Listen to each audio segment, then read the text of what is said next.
Hello everyone, I am Shubham. Welcome to my channel brings brain. मतलब क्या है यार, 2 दिन भी आराम नहीं करने देना है हमको चैन से, है ना। अभी मौसम चेंज हो रहा था, तबीयत थोड़ा लो फील हो रहा था, सोचे आराम करेंगे, लेकिन नहीं, आप लोगों का कमेंट जारी। भैया यहाँ पे डाउट आ रहा है, फ्लोट के बाद क्या होगा, सीट रिजेक्ट हो जाएगा, सीट एक्सेप्टेंस भी 2 बार पे करना पड़ेगा, कुछ ना कुछ सबको डाउट आ रहा है। कमेंट करे कि भैया रिप्लाई कर दीजिए, कुछ बता दीजिए। और आप लोग का जब डाउट देखते हैं तो हमको फील होता है मेरे को जाना पड़ेगा, मेरे को जाना पड़ेगा। एक्साइटमेंट आ जाता है अंदर से। और एक्साइटमेंट तभी बना रहेगा जब आप लोग वीडियो को पूरा एक्साइटमेंट के साथ लाइक और शेयर करिएगा। अगर पसंद आता है तो, नहीं पसंद आए तो फिर कोई ज़बरदस्ती नहीं है, पर पसंद आता है तो फिर ज़बरदस्ती है। वीडियो को लाइक और शेयर करना ही करना है। इस वीडियो में मैं आपके जोसा काउंसलिंग को लेकर के जितने भी डाउट्स थे, जो भी आपने कमेंट किया था मेरे प्रीवियस वीडियोज में, वो मैंने सारा देखा और जितने भी आपके डाउट्स थे वो मैंने सारा का सारा पिक किया, कोई भी नहीं छोड़ा। जैसे किसी का ये डाउट था कि कैटेगरी चेंज करना है बीच में, किसी का होम स्टेट गलत फील हो गया या फिर जेंडर गलत शो कर रहा है वहां पर। और डुअल रिपोर्टिंग का जो केस है उसमें क्या हमें सीट एक्सेप्टेंस फी 2 बार पे करना पड़ेगा, जोसा का काउंसलिंग फी क्या है, फ्लोट के बाद क्या मेरा प्रीवियस कॉलेज मिस हो जाता है और आगे जाने के लिए क्या करना रहता है, फिर जब जोसा खत्म होता है सीसैब में जाते हैं वहां पर भी लेकर के आप लोग कुछ डाउट था, तो सारा इस वीडियो में आपका आंसर हो जाएगा। और उससे पहले जिन लोगों को अभी डॉक्यूमेंट को लेकर के डाउट है, तो मैं 2 वीडियो आपको बता रहा हूं, आपके स्क्रीन पे आ रहा होगा, वो दोनों जाकर के देख लीजिए। मैंने ऑलरेडी आपके जितने भी डाउट्स आपने कमेंट किया था, मैंने पिक करके ऑलरेडी आंसर कर दिया इन वीडियोस में, तो आप जाकर के देख लीजिए, आपका डाउट सॉल्व हो जाएगा। और साथ में जिनको कॉलेज और ब्रांच को लेकर प्रॉब्लम है कि कौन सा कॉलेज और कौन सा ब्रांच कैसे ऊपर रखे, किसको नीचे रखे, किसको प्रायोरिटी दे कॉलेज और ब्रांच में से, तो इसमें भी मैंने 2 वीडियो ऑलरेडी बनाया हुआ, डिस्क्रिप्शन में लिंक दिया हुआ, वो भी आप जाकर के देखिएगा ही देखिएगा। आपका काफी हद तक कंफ्यूजन क्लियर हो जाएगा किस तरह से आप कॉलेज और ब्रांच को ऊपर नीचे रखना चाहिए। तो चलिए देख लेते हैं पहला सवाल आप लोगों का। कुछ लोगों ने ये पूछा हुआ था कि जो 35,000 हम पे करते हैं सीट एक्सेप्टेंस फी के तौर पे, जब भी कोई हमें सीट मिलता है तो उसका होगा क्या, फिर आगे क्या, ये पैसा कहाँ पे जाने वाला, वापस मिलने वाला, क्या होने वाला। तो देखिए, जब भी आप कॉलेज में एडमिशन के समय जाइएगा, किसी भी NIT IIT जहाँ भी आपको फाइनल एडमिशन करना होगा वहाँ पर जाइएगा, तो उस कॉलेज का जो टोटल फीस होगा उसमें आपका 35,000 रुपीज़ एडजस्ट हो जाएगा। ठीक है, मान लेते हैं 1 लाख रुपीज़ फीस है, तो 35,000 उसमें माइनस हो जाएगा और आपको सिर्फ 65 पे करना पड़ेगा। और किसी कॉलेज में अगर ऐसा है कि आपके कैटेगरी के लिए, आपके केस के लिए 35,000 से भी कम फीस है, तो जो रिमेनिंग अमाउंट होगा, जैसे 20,000 ही फी है, ऐसे तो होगा नहीं 20,000, मैं एग्जाम्पल ले रहा हूँ, तो फिर भी अगर है तो रिमेनिंग 50,000 आपको रिफंड कर दिया जाएगा बाद में। एक बात यहाँ पर और है, जिन लोगों का सीट एक्सेप्ट नहीं होता, मीन सीट रिजेक्ट हो जा रहा है या फिर वो खुद से विड्रॉ कर ले रहे हैं, आपको पसंद नहीं आ रहा, आप सीट छोड़ दिए, उस केस में, या फिर जोसा वाले ने आपका सीट कैंसिल कर दिया, मे भी आपका डॉक्यूमेंट वैलिड नहीं हो, ये सब कुछ भी, तो अगर आपका सीट रिजेक्ट हो जाता है या आप खुद विड्रॉ कर लेते, तो उस केस में आपको 2,000 रुपीज़ डिडक्ट करके रिमेनिंग अमाउंट आपको रिफंड कर दिया जाएगा आपके अकाउंट में। जो समय आप जो बैंक अकाउंट डिटेल फिल करते हैं उसमें आपको रिफंड कर दिया जाएगा 2,000 डिडक्ट करके, रिमेनिंग 33,000 अमाउंट। या फिर आप अदर SC ST कैटेगरी के लिए तो उसमें आपको 15,000 ही पे करना रहता है, तो उसी अकॉर्डिंग आपका रिफंड हो जाएगा। अच्छा, कुछ बच्चे यहाँ पर ये दिमाग लगा सकते हैं कि आप कह रहे हो भैया कि 35,000 मैंने पे कर दिया, उसमें हो सकता है किसी कॉलेज का फीस कम हो और मुझे एक्स्ट्रा अमाउंट 35 में ही रिफंड हो जाएगा। ऐसा कैसे हो सकता है कि 35,000 से भी कम फीस पे करना रहे। देखिए, अभी कोविड का समय चल रहा है ना, तो काफ़ी सारे कॉलेज ऑनलाइन ही है, तो ऑनलाइन में कई लोगों का फी रिड्यूस हुआ है, और जो लोग फी रिमिशन अवेल करेंगे कॉलेज में जा करके, तो उनका फी तो और कम हो जाएगा। तो उस केस में भी हो सकता है किसी जगह का फी स्ट्रक्चर ऐसा हो कि आपको फी में भी रिफंड हो जाए इसी में से, सीट एक्सेप्टेंस फी में से। अगला एक फ्लोट ऑप्शन को लेकर काफ़ी डाउट आया हुआ था कि अगर मैं फ्लोट ऑप्शन चूज करता हूँ, फिर मुझे एक दूसरा कॉलेज मिल जाता है, तो उसके बाद मुझे कौन सा ऑप्शन चूज करना रहेगा, या मेरे पिछले कॉलेज का क्या होगा, और मुझे डॉक्यूमेंट अपलोड फिर करना रहेगा या नहीं करना रहेगा। तो इसमें मैं आपको बताता हूँ। जैसे मान लेते हैं NIT जमशेदपुर का मेटलर्जी मुझे मिला जोसा के 3rd राउंड में, और मैंने फ्लोट ऑप्शन चूज किया, तो पहला जो सवाल बच्चों को यहाँ आता है, मैंने तो फ्लोट ऑप्शन चूज कर लिया, मीन्स मुझे वो कॉलेज सब हायर प्रेफरेंस को चाहिए, तो क्या फिर भी मुझे डॉक्यूमेंट अपलोड करना पड़ेगा, क्योंकि मेरा तो कॉलेज चेंज भी हो सकता है। तो भाई सब ऐसे नहीं चलता है ना, कोई जरूरी नहीं है कि ये भी है कि चेंज नहीं हुआ, आपको आगे चलकर वही कॉलेज रह जाए, उससे मतलब नहीं है। जब भी आपको पहली बार सीट मिल गया, आपको डॉक्यूमेंट वगैरह वेरीफाई करना पड़ेगा अपलोड करा करके। आप ऐसा नहीं करते तो आपका सीट कैंसिल हो जाएगा। कुछ लोग ये दिमाग लगा रहे थे मैं अपलोड कर दूंगा, फिर आगे जब नेक्स्ट कॉलेज मिलेगा तब मैं डॉक्यूमेंट अपलोड करूंगा, ताकि मुझे जो डॉक्यूमेंट में मेरा कुछ एरर है वो ठीक कराने का मुझे समय मिल जाए। ऐसा नहीं होता है। जब भी आपको पहली बार सीट मिल गया जिस भी राउंड में, उसके बाद जो टाइम है नेक्स्ट राउंड से पहले तक का जो टाइम रहता है 3-4 दिन का या 2 दिन का, अलग अलग राउंड का है, उस बीच में आपको डॉक्यूमेंट अपलोड करना ही पड़ेगा ताकि वो वेरीफाई हो सके। अब आता अब अगला फ्लोट चूज कर लिया, 2 केस हो सकता है, या तो नेक्स्ट राउंड में 4th राउंड में मेरा कॉलेज चेंज हो जाए या फिर सेम कॉलेज रह जाए। अगर सेम कॉलेज रह जाता है मेरा, मेटलर्जी मिला था, फोर्थ राउंड में मुझे मेटलर्जी रह जाता तो फिर मुझे कुछ करने की जरूरत नहीं है, अपने आप वो फ्लोट लिए हुए है। ठीक है, जब तक एक नया कॉलेज नहीं मिल जाता है वो अपने आप फ्लोट लिए हुए, वो फ्लोट होता जाएगा, कोई टेंशन का बात नहीं। हाँ, और हाँ, वहीं पर अगर कॉलेज चेंज हो जाता है तो आप फिर से आपको ऑप्शन मिलेगा कि हाँ भाई यही कॉलेज में अगर आपको रहना, आपको पसंद का मिल गया तो आप फ्रीज कर लीजिए उसी कॉलेज को, या स्लाइड या फ्लोट भी कर सकते हैं। और जब भी आपको पहली बार कॉलेज अलॉट होगा जिस भी राउंड में, तो उसमें आपको पूरा प्रोसेस करना ही पड़ेगा ऑनलाइन रिपोर्टिंग का। डॉक्यूमेंट अपलोड से लेकर के आपको जो फी पेमेंट करना है सीट एक्सेप्टेंस का, वो भी आपको करना पड़ेगा, चाहे आप कोई भी ऑप्शन सेलेक्ट करिए। अगला डॉट एक ये भी आया हुआ था कि AAT दिया हुआ जोसा की वेबसाइट पे, तो वो क्या है, उसमें रजिस्टर करना है नहीं करना है। तो आप अगर आर्किटेक्चर वाला जो कोर्स होता है उसके लिए आप एप्लीकेबल एग्जाम दिए तो आप कर सकते हैं, क्योंकि वो बीटेक कोर्स के लिए नहीं है, वो आर्किटेक्चर वालों के लिए है। और बात रह गया पिछले सीट का, तो अगर आपने फ्लोट ऑप्शन चूज किया, अगर आपको कोई दूसरा कॉलेज मिल जाता है तो फिर वापस से वो पिछले सीट पे नहीं जा सकते हैं किसी भी केस में। कॉलेज अगर आपका चेंज हो गया, अगर नेक्स्ट राउंड में वही सीट रह गया तो ऑब्वियस बात है आप जा सकते हो उस पर भी। लेकिन जब आपका कॉलेज चेंज हो जाता है, कॉलेज या ब्रांच कुछ भी अगर आपका चेंज हो गया, आपने फ्लोट ऑप्शन चूज किया, फिर वापस से आप प्रीवियस ऑप्शन पे नहीं जा सकते, क्योंकि आपने चॉइस फिल में खुद डाला था कि प्रीवियस वाले से मुझे ज़्यादा बेहतर पसंद था ये वाला ऑप्शन, तभी आपने उसको ऊपर रखा था। एक चीज़ यहाँ पर अलग से मुझे शेयर करना आप लोगों से, जैसे चॉइस फिलिंग का जो डेट है वो अब खत्म होने जा रहा है, नज़दीक आ गया, 24 अक्टूबर को आपका खत्म हो जाएगा। कई लोग तो खुद से कर ले रहे हैं, पर कमेंट सेक्शन देख के मुझे समझ में आ रहा है कई लोग को अभी भी प्रॉब्लम आ रहा है। तो उनके लिए मैं बताना चाहूँगा एक बहुत ही अच्छा ऐप है कॉलेज टी पॉइंट करके, जिसमें आपका पूरा चॉइस फिलिंग का प्रोसेस एकदम सिंपल वे में 3 से 4 क्लिक में खत्म हो जाएगा। बिल्कुल simple to use and user friendly app है आपका।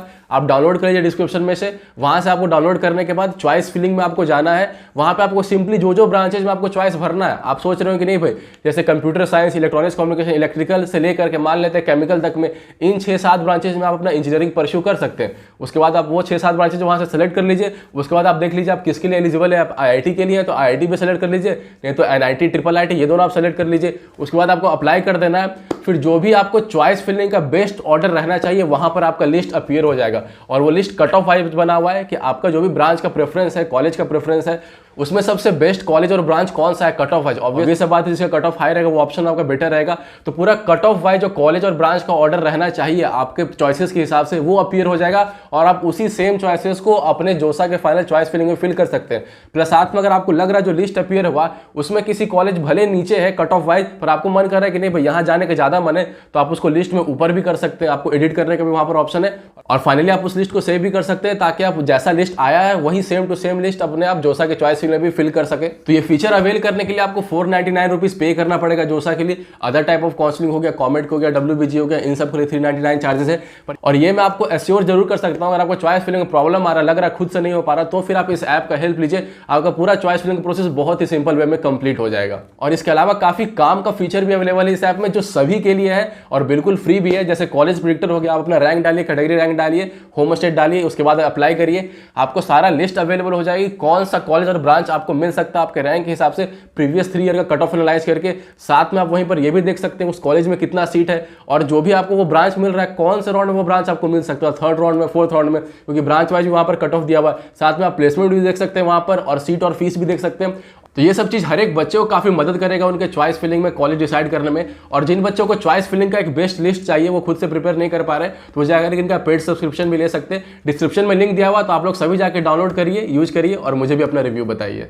तो आइए अब आगे बात कर लेते हैं डुअल रिपोर्टिंग को लेकर के जो भी डाउट था। मैंने बताया था कि जब भी अगर आपका IIT से वापस NIT में अलॉटमेंट होता है, जो लोग दोनों के लिए एलिजिबल होंगे, तो उन्हें मान लेते पहले IIT मिला फिर NIT मिल जाता है, या फिर सेम पहले NIT मिला फिर IIT मिल जाता है, तो उन्हें क्या होता है, उन्हें 2 बार ऑनलाइन रिपोर्टिंग का प्रोसेस फॉलो करना पड़ जाता है, क्योंकि एक बार NIT डॉक्यूमेंट वेरीफाई करता और एक बार IIT करता है। उस केस में लोगों का ये डाउट आया था, ठीक है डॉक्यूमेंट 2 बार वेरीफाई होता है वो तो चल जाएगा, डॉक्यूमेंट हम बनवा लेंगे, पर क्या सीट भी हमें 2 बार पे करना पड़ेगा? NIT मिला तो NIT के लिए अलग से एक्सेप्टेंस फी, और IIT फिर वापस से मिल गया तो उसके लिए अलग से एक्सेप्टेंस फी।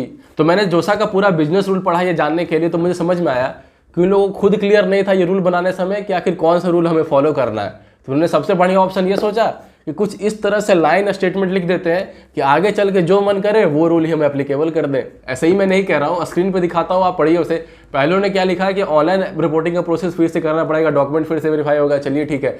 उसी पैराग्राफ के लास्ट में उन्होंने क्या कर दिया कि जो भी आपको सीट मिला है लेटेस्ट, वो कंफर्म तभी होगा जब हम देखेंगे आपका सीट एक्सेप्टेंस फी आपका कर दिया गया है, तभी वो सीट कंफर्म होगा। तो फिर यहाँ पे डाउट ये आ जाता है कि हमने तो सीट एक्सेप्टेंस फी पहले ही कर दिया था जब पहली बार हमें IIT NIT जो भी मिला था, अब चेंज हुआ है तो वापस से कौन सा सीट एक्सेप्टेंस फी ये वेरीफाई करेंगे कि कंफर्म हुआ है नहीं हुआ है। फिर आगे चलते हैं तो अगला पैराग्राफ में इन्होंने बताया हुआ है कि जो भी सीट विड्रॉ होगा या सीट रिजेक्ट होगा उसको लेकर के, और लास्ट में एक लाइन लिख दिया कि हाँ भाई कोई जरूरत नहीं है आपको 2 बार सीट एक्सेप्टेंस फी पेमेंट करने का। पर कंफ्यूजन यहाँ क्या क्रिएट कर दिया कि बताया तो आपने इसमें सीट विड्रॉ को लेकर के, अंतिम में ये एक लाइन लिख दिया कि, तो इससे ये भी मतलब निकाला जा सकता है कि ऐसा तो नहीं है ना कि जैसे मैंने पहले NIT मुझे मिला, मैंने फी पे कर दिया, उसके बाद से IIT मिला, और IIT वाला सीट जब मुझे रिजेक्ट हो जाता है तब उस केस से मुझे कोई 2 बार पेमेंट करने की जरूरत नहीं है। तो इस तरह से यार उन्होंने चीज़ों को लिखा हुआ है। खैर मैंने जब आगे भी और भी पूरा पढ़ा तो मुझे तो यही समझ में आ रहा है कि आपको 2 बार फी पेमेंट करने का जरूरत नहीं पड़ेगा। IIT मिले NIT मिले, आप एक बार फी पे कर दिए तो वही आपको करना है, फिर फाइनली वही फीस आपका जब एडमिशन के समय में जाएगा वो एडजस्ट हो जाएगा। पर यह था कि हाँ भाई अलग से एक पैराग्राफ में क्लियरली उनको लिख देते तो बेटर रहता। और अब यहाँ पर कुछ लोग ये कमेंट करेंगे कि वो तो क्लियरली ही लिखा है कि कोई 2 बार पेमेंट नहीं करना, आपको नहीं समझ में आ रहा है। अगला एक ये डॉट रिसेंटली काफी आने लगा कि भैया वेबसाइट पे तो लिखा हुआ है कि CSAT के बाद जब भी हमें सीट मिलेगा तो उसके 4 दिन का ही 3-4 दिन का समय रहता है, उसी में बीच में जाकर रिपोर्ट करना है। तो कोई बच्चा नॉर्थ में रहता है वो एकदम साउथ में जाकर कैसे रिपोर्ट करेगा? भाई साहब इसका कोई उपाय नहीं है, ऐसे ही होते आया है और ऐसे ही चलेगा भी। आपको अपना अरेंज करना ट्रांसपोर्टेशन, आप कैसे जाएगा इसके लिए। पर चूंकि अभी कोविड हो रहा है तो देखिए पिछले साल तो ऑनलाइन ही हुआ, तो ऑफलाइन तो जाना नहीं पड़ा था। अब इस साल देखिए क्या होता है। और कुछ लोग बोल रहे कंफर्म होगा कि ऑफलाइन नहीं होगा, तो ऐसा नहीं है, अभी कंफर्म नहीं है कि ऑफलाइन होगा, ऑनलाइन होने का भी चांसेस है। अगला डाउट आप लोगों का ये था कि अगर मैं जोसा से CSAT में जाता हूं तो क्या मुझे जो जोसा का 6th राउंड में जो सीट मिला था उसके बाद 6th राउंड के बाद आपका CSAT होता है, तो फिर मैं CSAT में जाऊंगा तो मेरे वो 6th राउंड वाले सीट का क्या हो, वो क्या खत्म हो जाएगा? देखिए आपके पास ऑप्शन रहता है कि आपको उसको खत्म करना है नहीं करना। आप जोसा के 6th राउंड में जब भी आप कॉलेज को रिपोर्ट करते हैं तो आप कॉलेज को जब ऑनलाइन रिपोर्ट, कॉलेज में आपका डॉक्यूमेंट वेरिफिकेशन वगैरह होता है, वहाँ पर आप बता दीजिए उन्हें कि मुझे CSAT में जाना है। तो वो क्या करते हैं कि वो जो जोसा का जो 6th राउंड में आपको सीट मिला रहता है उस कॉलेज में, उन्हें वो फ्लोट ऑप्शन में डाल देते हैं। वहाँ पर भी एक फ्लोट का ऑप्शन आता है, तो कॉलेज वाले जब आपका फ्लोट ऑप्शन डाल देंगे तो वो सीट आपका रिजर्व रहेगा। फिर वही प्रोसेस, अगर कोई नया सीट मिल गया CSAT में तो पुराना सीट कैंसिल, नया सीट अगर आपको CSAT में नहीं मिलता है तो फिर वापस से जाकर के जोसा में जो आपको 6th राउंड में सीट मिला था उसी में जाकर के आप एडमिशन ले सकते हैं। और फिर एक डाउट ये आया हुआ था, अगर मैं IIT का सीट को रिजेक्ट कर देता हूँ, उसमें एडमिशन नहीं लेता हूँ, अगर मुझे IIT का कोई सीट मिलता है तो फिर क्या मैं अगले साल एलिजिबल रहूँगा JEE एडवांस के लिए और IIT में एडमिशन के लिए? तो देखिए यहाँ पर समझिए कुछ 1-2 अलग अलग केसेस है। पहला, अगर आपको कोई सीट मिल चुका है IIT में, अगर आपको उसमें नहीं जाना है तो आपके पास 5th राउंड तक ही केवल ऑप्शन रहता है कि आप उस सीट को छोड़ दीजिए। अगर आप 5th राउंड के बाद आप फाइनल राउंड 6th राउंड होता है, IIT के लिए तो CSAT राउंड होता नहीं है, तो फाइनल राउंड 6th राउंड ही आपका हो गया। मीन्स अगर आपका 5th राउंड के बाद भी आपके पास सीट रह गया, उसके बाद आप अगर उसमें एडमिशन नहीं लेते हैं तो फिर आप अगले साल के लिए एलिजिबल नहीं रहिएगा, आप एडमिशन नहीं ले सकते। 5th राउंड के पहले अगर आप वो सीट छोड़ देते हैं, आप खुद से छोड़ दें या फिर जोसा वाला आपका सीट कैंसिल कर दे, मे भी हो सकता है डॉक्यूमेंट आपका प्रॉपर नहीं हो, आपने जो डॉक्यूमेंट जैसे अपलोड करना रहता है वो आपका वेरीफाई नहीं हो पा रहा हो, अगर जोसा वाले ये सीट आपका रिजेक्ट कर दी या आप खुद से छोड़ दिए, तो उन दोनों केस में आप एप्लीकेबल रहिएगा IIT के लिए, अगर वो 5th राउंड से पहले हो रहा है तो। और यही दोनों में से कोई भी केस अगर 5th राउंड के बाद होता है तो फिर आप अगले साल के लिए इनएलिजिबल हो जाइएगा। यहाँ पे एक और चीज़ है, 5th राउंड हो या 6th राउंड हो, कोई भी राउंड हो, अगर आपने फर्जी डॉक्यूमेंट जमा किया है, ठीक है ना, जाली सर्टिफिकेट, जाली सिग्नेचर करवा करके, उस केस में तो आप हमेशा के लिए बैंड हो जाएगा पूरा JEE मेंस और एडवांस दोनों से ही।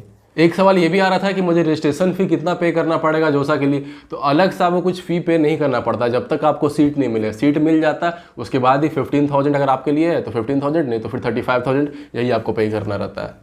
फिर अगला सवाल यहाँ पर, और ये केस बहुत ही लोगों के साथ आता है कि रजिस्ट्रेशन के समय भर दिए थे कि OBC NCL है और पता चला फिर फाइनल मेरे पास डॉक्यूमेंट ही नहीं आ रहा OBC NCL का, कोई EWS भर दिया लेकिन डॉक्यूमेंट बना ही नहीं या प्रॉपर डॉक्यूमेंट उनका नहीं बन पाया।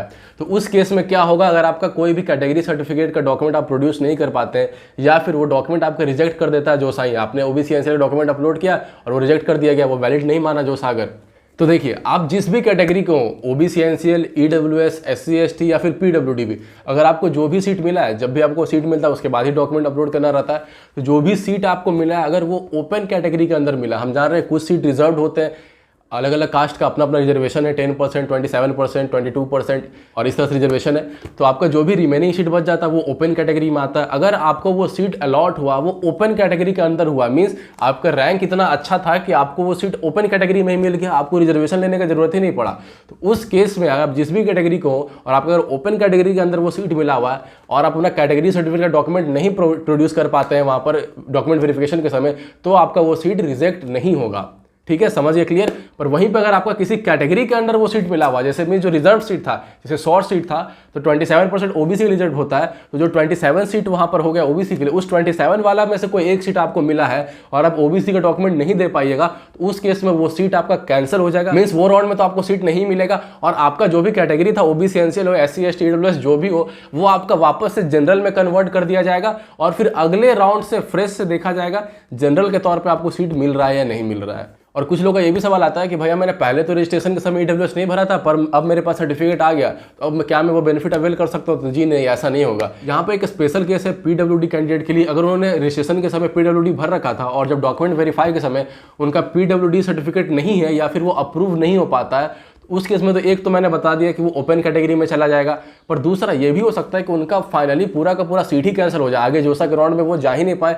वो तब होगा अगर आपने पीडब्ल्यूडी भर करके जो आपका एडवांस का एग्जाम होता है उसमें अगर आपने एक्स्ट्रा टाइम लिया हुआ था, कुछ पीडब्ल्यूडी कैंडिडेट को अलग से समय दिया था, 3 घंटा का पेपर होता है, उसके अलावा समय दिया जाता है। अगर आपने वो एक्स्ट्रा टाइम अवेल कर रखा है पीडब्ल्यूडी भर करके और फाइनली जब आप सर्टिफिकेट नहीं प्रोड्यूस कर पाइएगा, तो ये चांसेस है कि आपका पूरा कैंडिडेचर ही वहाँ पर इस साल के लिए कैंसिल कर दिया जाए।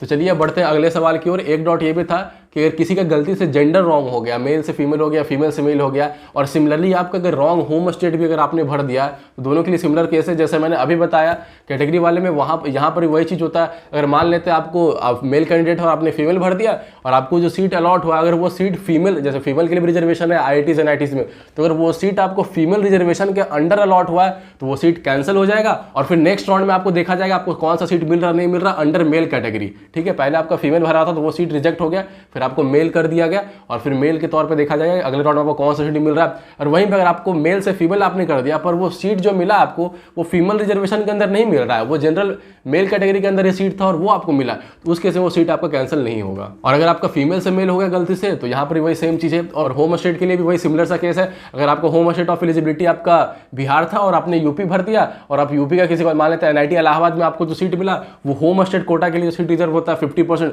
उसके अंडर मिला है तो वो सीट आपका कैंसिल हो जाएगा। फिर नेक्स्ट राउंड से आप अदर स्टेट ट्रीट किए जाएगा, मींस आपका फिर होम स्टेट चेंज करके बिहार कर दिया जाएगा और उसके अकॉर्डिंग देखा जाएगा और बाकी सारा आपका अदर स्टेट हो जाएगा। तो बस इतना ही था आज के इस वीडियो में। आई होप आपका जो भी डाउट आपने कमेंट किया था मेरे वीडियोस पे उसका जवाब आपको मिल गया होगा। और एक प्रिपरेटरी कोर्सेज को लेकर भी काफी सारा कमेंट आया हुआ था, तो देखिए इस पे मैंने अभी ज्यादा इन्फॉर्मेशन कलेक्ट नहीं किया, बस थोड़ा बहुत ही जान रहा हूँ, इसीलिए मैं इसे एड्रेस नहीं कर रहा हूँ। कोशिश करता हूँ अगर हो पाए तो फिर मैं आगे वीडियो लेते आऊँगा इस पर। तो अगर वीडियो पसंद आया तो अपना प्यार भरपूर दीजिए ताकि आगे भी मैं इसी तरह से आप लोगों के लिए बेनिफिशियल कंटेंट लाता रह सकूँ।